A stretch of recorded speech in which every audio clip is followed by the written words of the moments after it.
human trafficking? To start off, human trafficking is a form of modern-day slavery. People were forced against their will to do all kinds of work that they wouldn't want to do. In the 16th century, the Portuguese started to travel overseas to Africa, where they would capture and purchase enslaved people and take them back to Europe. The first slave voyage from Africa to the Americas was marked in 1525, the transatlantic slave trade, which lasted about 350 years. And around 12.5 million slaves were shipped from Africa all over the world. In the 16th century, slavery was legal, and it wasn't until 1820 when the United States outlawed slavery, nearly 40 years prior to the Civil War. Even though slavery had been outlawed in 1820, the last reported transatlantic slave trade was in 1866. There are many short and long-term causes of human trafficking. For traffickers to get victims, they use tactics including violence, manipulation, and false promises. Some false promises include well-paying jobs and romantic relationships. Traffickers use force and fraud to get someone to do an act related to labor or sex. Traffickers look for easy targets such as psychological or emotional vulnerability, economic struggles, lack of safety in social media, natural disasters, and political instability. First cause for trafficking is poverty. It makes people desperate and in search for relief. Traffickers feed off of this and offer false hope to draw them in. Second cause is political instability, when being caused by an unstable environment from civil unrest, government problems, lawlessness, natural disasters, etc. People live in constant fear. During this time, many people flee from their homes and look for a safe space.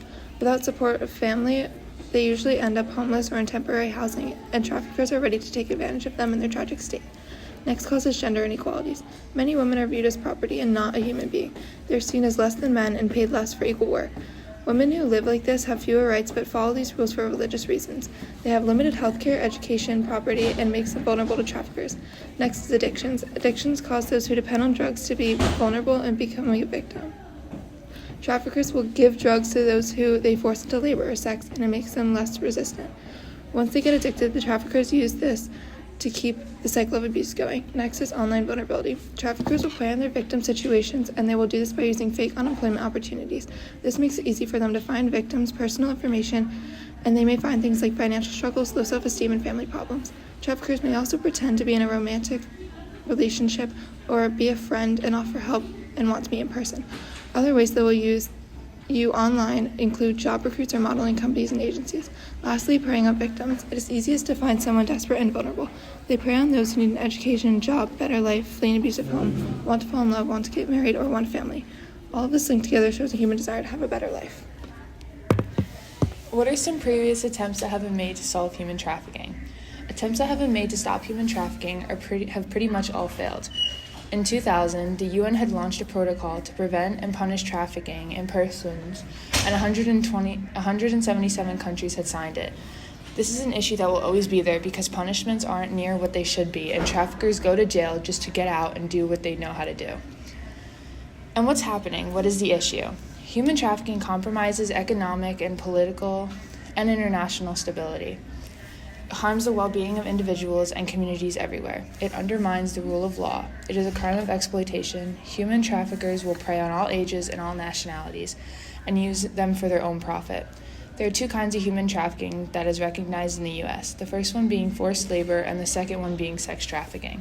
The topic of forced labor includes a broad variety of actions when someone takes advantage of a labor or service of any other by using coercion, forcing, or fraud. There are three elements to forced labor. For the element called act, it's the trafficker recruits, harbors, transports, provides a person for services and labor. The element called means is when a trafficker uses fraud, force, or coercion. The coercive scheme that can include debt manipulation, withholding of pay, etc. The element called purpose focuses on the trafficker's final goal to exploit a person's services and labor. There is no limit to the type of industry. Traffickers can commit this crime in any environment at any time. Not only adults and teens are taken for trafficking, there are also children that are brought into forced labor. Forced child labor is labor schemes where a trafficker will compel a child to work very little to no pay, or force them to work against their will. When a trafficker forces another person to perform a commercial sex act, or coerces a kid to perform a commercial sex act, they are engaging in sex trafficking. A human trafficker uses 5 stages or tactics. Stage 1, luring, Stage 2, grooming, Stage 3, coercion and manipulation, and Stage 4, exploitation, and the last one, Stage 5, recruitment. For the stage luring, the potential victim could be approached in all types of ways. The trafficker will pretend to be someone they're not to get close to the potential victim and find out whatever they can. For step 2, grooming and gaming, the trafficker wants the victim to be emotionally attached so they are more willing to do what the trafficker wants them to do because they are easier to manipulate. Eventually, the trafficker may introduce them to illicit drugs under the disguise of loosening up and taking the drugs to have fun.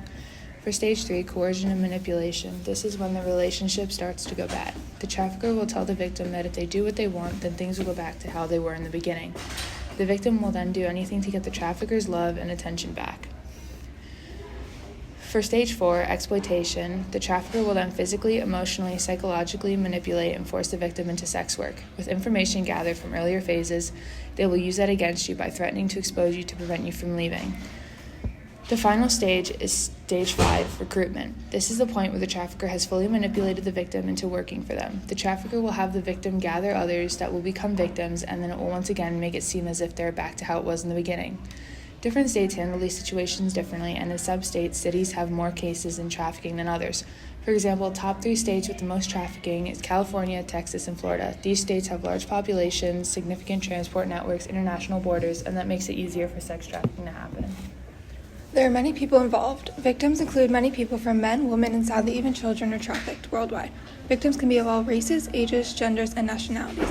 Victims are usually threatened, blackmailed, or forced into prostitution. Majority of victims are females. The ones who do the act are traffickers, and they recruit, transport, transfer, or harbor someone. There are organizations all over. New Jersey is helping by creating programs that are funded by themselves or through the government.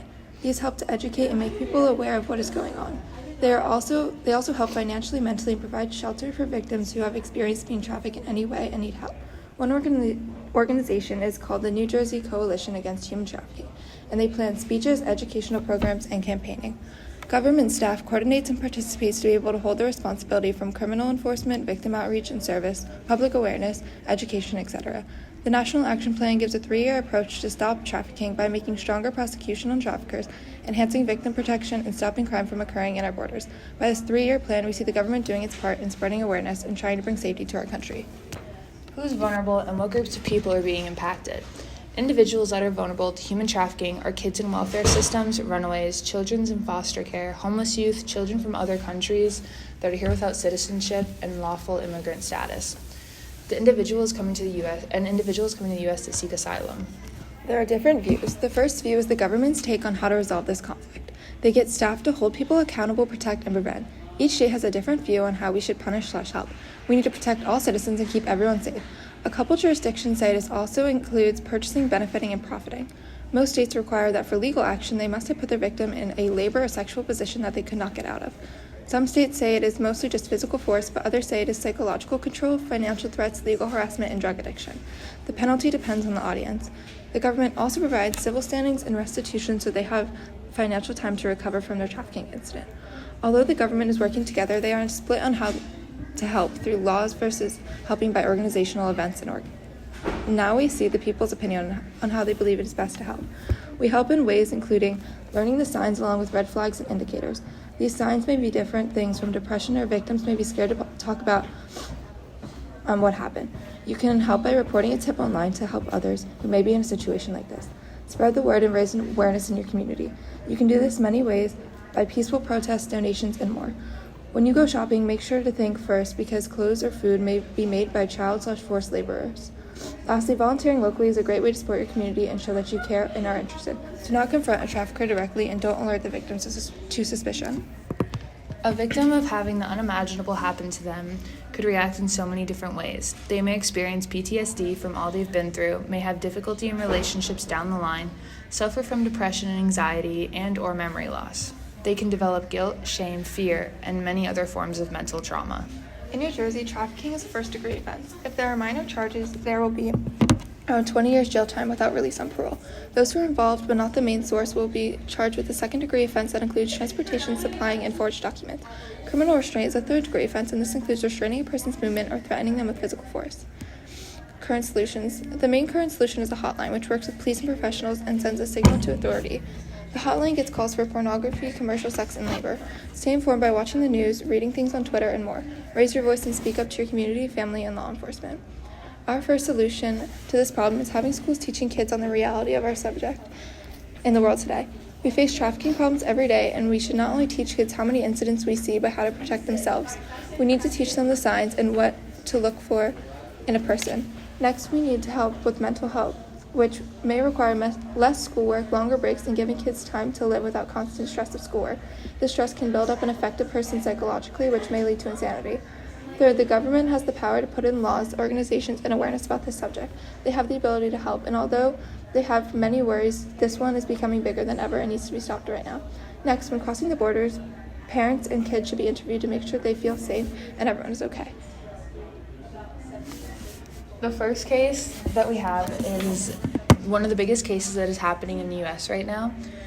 It's Jeffrey Epstein was accused of being in charge of a network that had underage girls for himself and others.